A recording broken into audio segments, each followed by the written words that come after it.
Hello, everybody. This is Di Antinatalist, and this is the beginning of my antinatalist video, and it's entitled If Only. And I am going to talk about things in people's life that they either regret or they wish they had taken a different turn, because some people think, well, if only I did this or did that, my life would be on course, or, I wouldn't have met the people in my life that did me harm, and such and such. However, it doesn't matter if you removed your if onlys, there would be more if onlys to take its place. Now, this is my fish, my new betta fish. I named him Neon, and he's in a really large punch bowl. I had this punch bowl, and it's really, really pretty. I put a couple of gallons of water in it for him, and I put these Japanese marimo balls, and they look like moss, but they're algae. And they help to add oxygen to his environment, and they also help to keep things clean.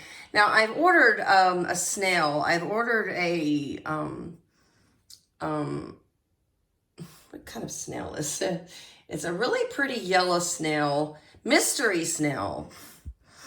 And the snail will also help keep the aquarium clean. So like I said, his name is Neon. And he doesn't eat very much. I was told that they really like the dried, I don't know if it's shrimp or worms or whatever it is. I think it's a worm, but it's really tiny, but he will not eat them.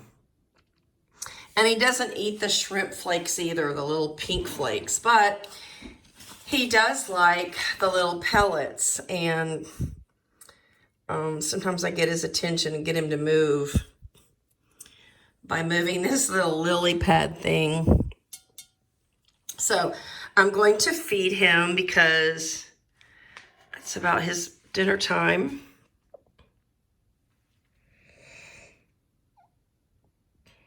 Let's see if he comes up to eat it.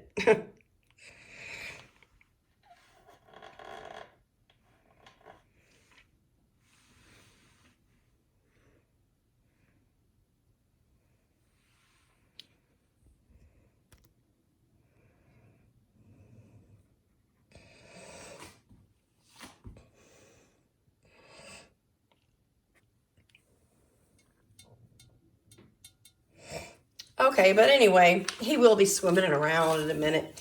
So here goes with my talk. If only. If only I finished school. If only I used a condom.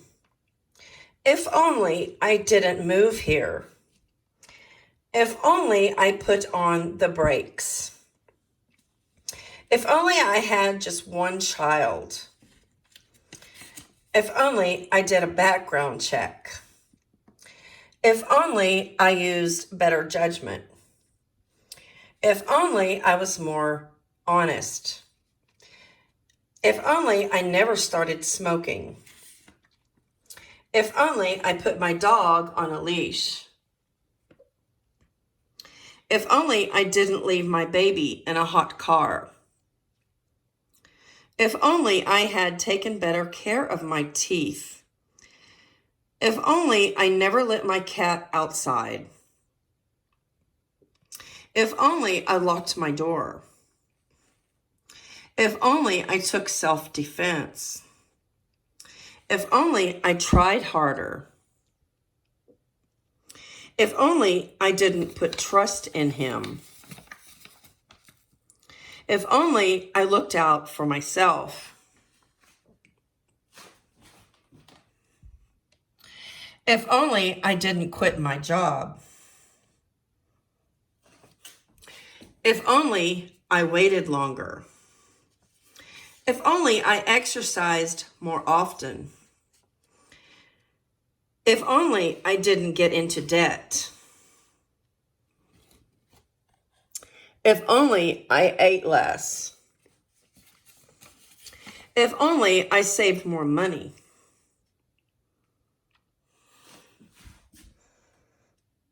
If only I had different parents. If only I followed the doctor's advice. If only I could go back in time. If only I passed my exam. If only I didn't have kids. If only I worked harder. If only I never met that person.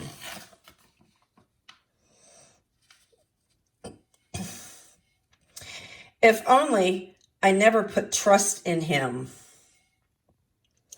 If only I were more motivated. If only I married someone else.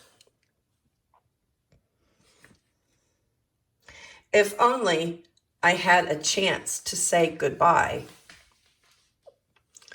So that is a small compilation of possible regrets in people's lives, and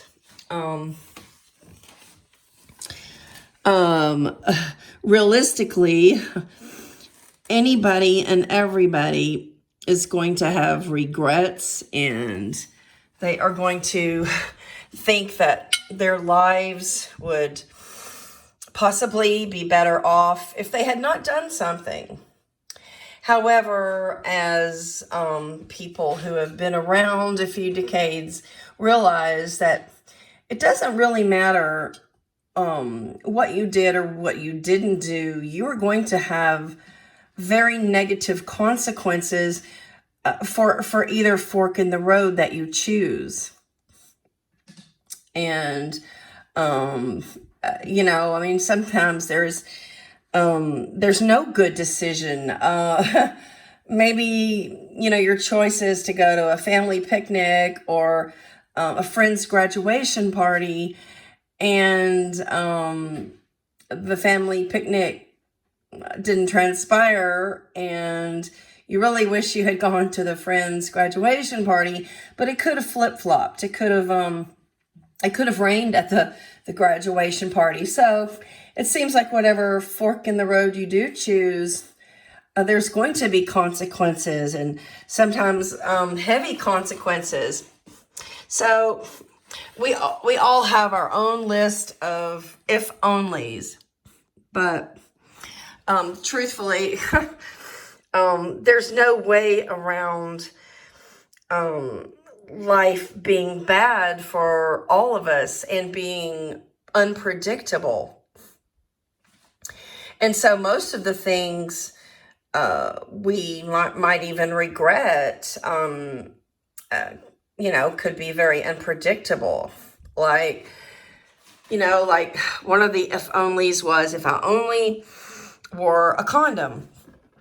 And, what if the partner you were with had HIV or syphilis or had the HPV virus, and you as a female contracted cervical cancer, and now you're facing cancer. But, that's something that you didn't predict or didn't know. And even though you didn't take a precaution, you may feel guilt over a situation like that.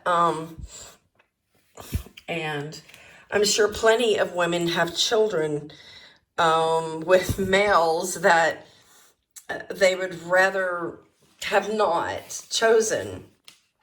And, if you don't like a mate, if there is enough things that you don't like about your mate, then having offspring with them is going to amplify your disgust, because nobody's perfect. But if you've chosen to have a child with somebody who is very irresponsible or, extremely narcissistic and covert and hidden and, dishonest and just crippled with fears, or somebody who's crippled to even accomplish something and who is not motivated. And and then he doesn't take care of his own children. So I think a lot of those males are probably covert narcissists, and they can easily just walk right out on their families or children. And there's my snake here. And that's made out of a gourd I got on vacation somewhere. But, a woman who is facing single motherhood because she had a child with a man who was just very poor father material. She could have very, very deep regrets. And,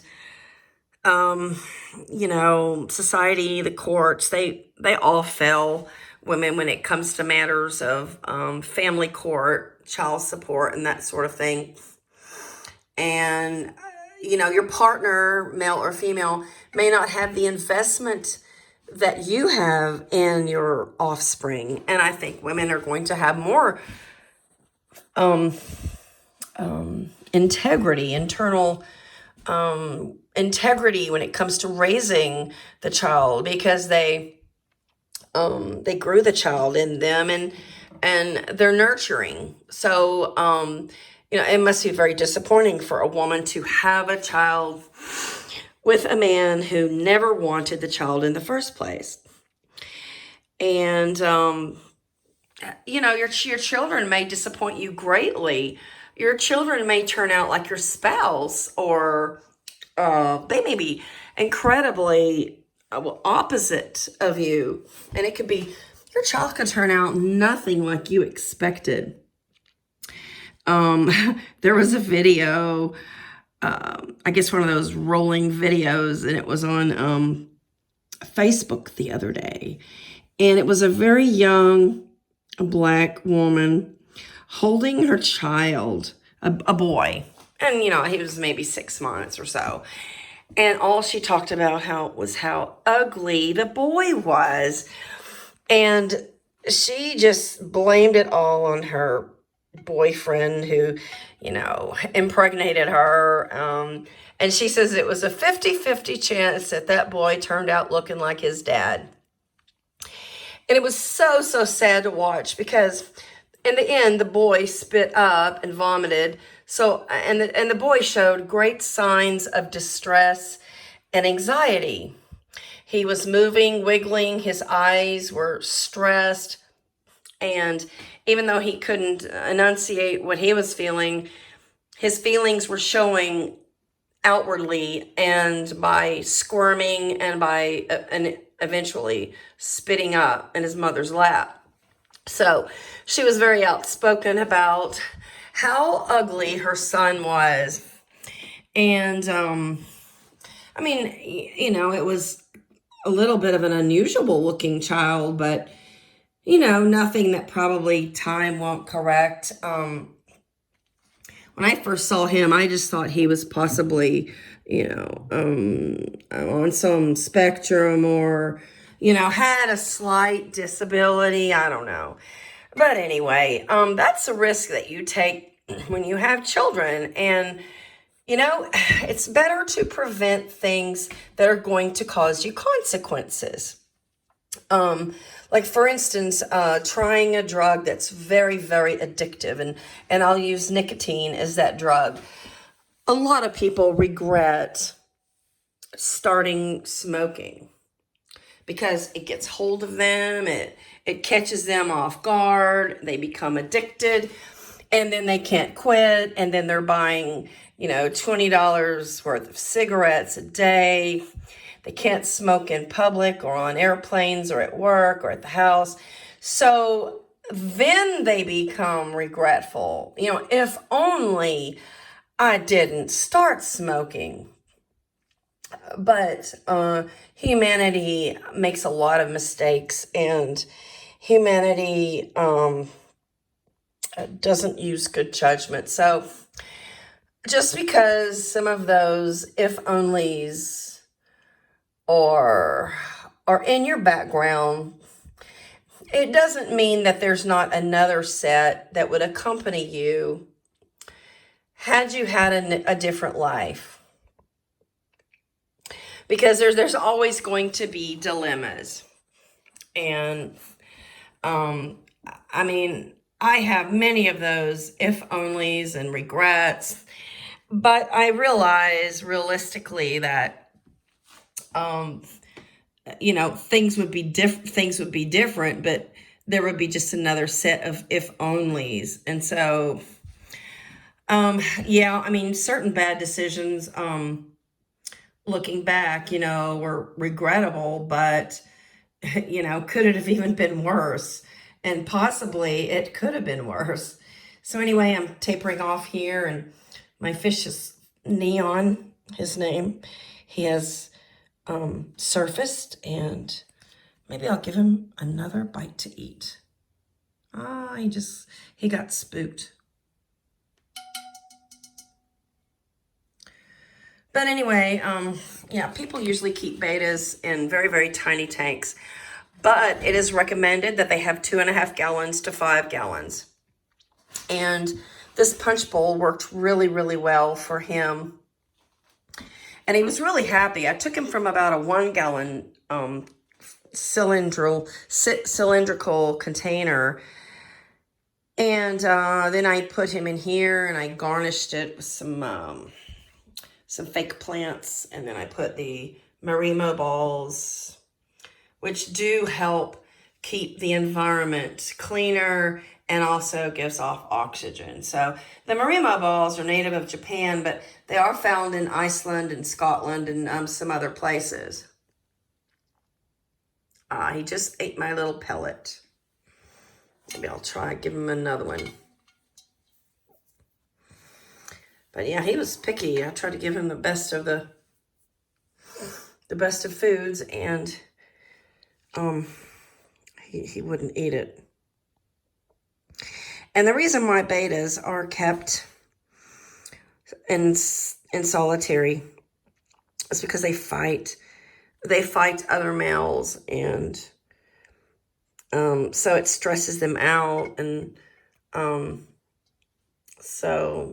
and they live about 2 years. My last one lived to 2 years. And so anyway, it's really fun to watch him. He's very, very low maintenance. There's no filtration on this tank. It's just, it's just a punch bowl. And I use spring water. I don't use tap water and then fluoride treatments. I only use spring water. So anyway, thank you for watching, and don't be too hard on yourself, because if only you did this or you did that, those carry weights on them as well. Those carried consequences, and so that is the way of life, and it is better not to have been born, because the choices that we make can be hazardous to us and to others. Thank you for watching, and please subscribe and share and comment.